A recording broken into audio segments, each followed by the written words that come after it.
is doing everything with a team. Yes, a lot of it people, is a collaborative process. Yeah. There's people that made a mistake, and again, I'll point at myself because I love pointing at my own self mistakes, which I made earlier on, thinking that I could do it all by myself. I can film everything by myself. I don't need no help, So I wasn't worried about having people. Dead by the end. No, and not only dead, but the stuff that was coming out was not of any high quality. Because I just didn't. Not only did I not have people to help me out around me, I didn't have people to tell me, maybe you shouldn't be filming it that way. Maybe let's try something else. That's where I learned when I started working with clients. Is at the beginning I didn't like their recommendations. Can you change this? Can you change that? And then I started noticing the projects getting a little better. Even though it was going against my original idea that I had in my head, it was somebody else's. Can you change this? I don't really want to do it. Fine, let me do it. They're probably going to screw up the project, and I did it. And all of a sudden, the edit looks way better. Oh yeah. So I think it's working with that kind of team environment. Yep. And it was just also figuring out very clearly what everybody is there to do. Basically, I handled the overall vision of the project. Lance, because I also wrote it, and Athena Lebessis. Oh God, I hope it's her last name right. She'll slap me.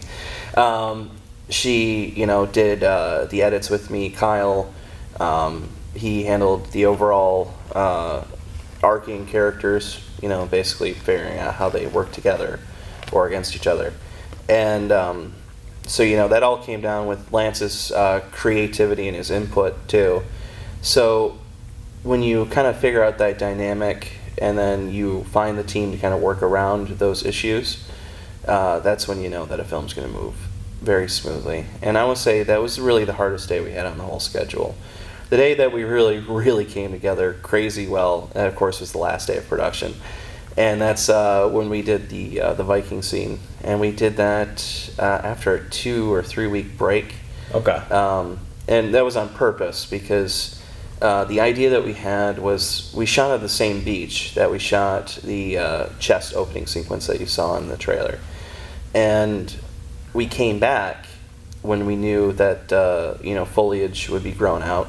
And we knew by the time we come back that it would start warming up. And when we came back, the beach was completely different. It looked like a completely different beach. We just spent about a week cleaning it up, cleaned up all the garbage that was on it that we just left, purposely the way it was when we found it the first time. It was an abandoned beach. No one had been on it, just people trashing it and stuff. And we kind of wanted it to look dead and deserted. Like the mask being there had affected the area around it. So we knew that when things were going backwards, this place had to look beautiful, lush, and perfect. And so when you see the Viking sequence, it is the same place, same Michigan environment, but it doesn't look like it at all.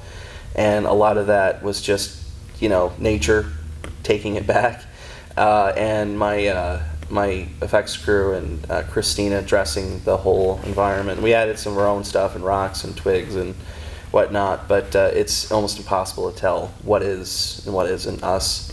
And then there was some CG work from some of the wider shots. Okay.